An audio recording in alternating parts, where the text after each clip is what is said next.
Welcome to Eddie's commerce academy.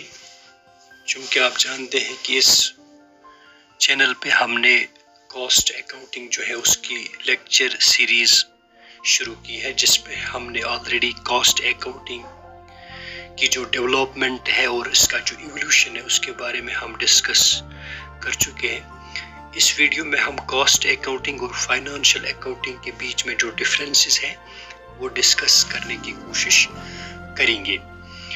चलो शुरू करते हैं, देखते हैं कौन कौन से डिफरेंसेस हैं फाइनेंशियल अकाउंटिंग और कॉस्ट अकाउंटिंग के बीच में और कौन कौन से ग्राउंड्स हैं।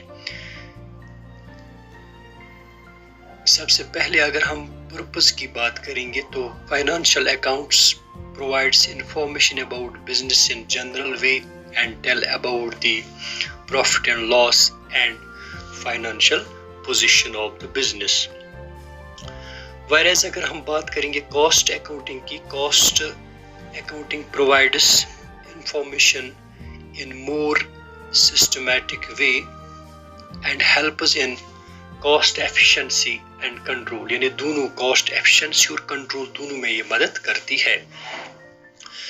नेक्स्ट अगर हम देखेंगे कि फॉर्म ऑफ अकाउंट्स की अगर हम बात करेंगे तो फाइनेंशियल अकाउंट्स जो है they are prepared as per the provisions of Companies Act 1956 and Income Tax Act 1961.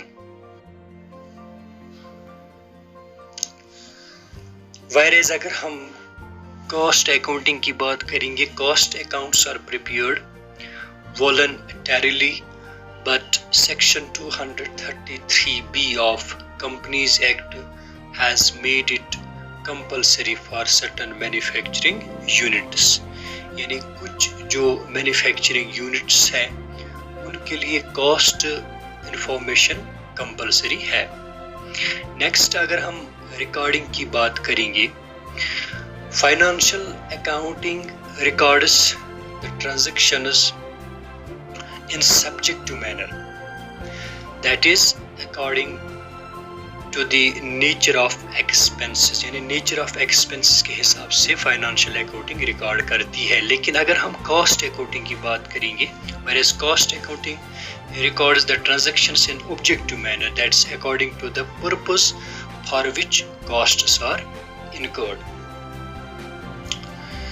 Information की अगर हम बात करेंगे, in financial accounts only monetary information is used, यानी कि सिर्फ मॉनेटरी इंफॉर्मेशन फाइनेंशियल अकाउंटिंग में इस्तेमाल की जाती है। लेकिन अगर हम कॉस्ट अकाउंटिंग की बात करेंगे, इसमें दोनों बहुत monetary as well as non monetary information is used in cost accounting. Stock valuation की अगर हम बात करेंगे, इन फाइनेंशियल अकाउंटिंग जो स्टॉक है दैट्स वैल्यूड एट कॉस्ट और market price whichever is less, जो भी कम हो, चाहे वो मार्केट प्राइस हो या कॉस्ट प्राइस हो, जो भी प्राइस कम हो उसी पे स्टॉक की वैल्यूएशन यानी वैल्यू ऑफ स्टॉक उसी पे दिया जाता है। लेकिन अगर हम कॉस्ट अकाउंटिंग की बात करेंगे, स्टॉक जो है ये ऑलवेज वैल्यू किया जाता है at cost. Thank you for watching. अगर आपको किसी भी वजह से ये वीडियो अच्छा लगा तो सब्सक्राइब कीजिए इस चैनल को और साथ में शेयर भी कीजिए। Thank you.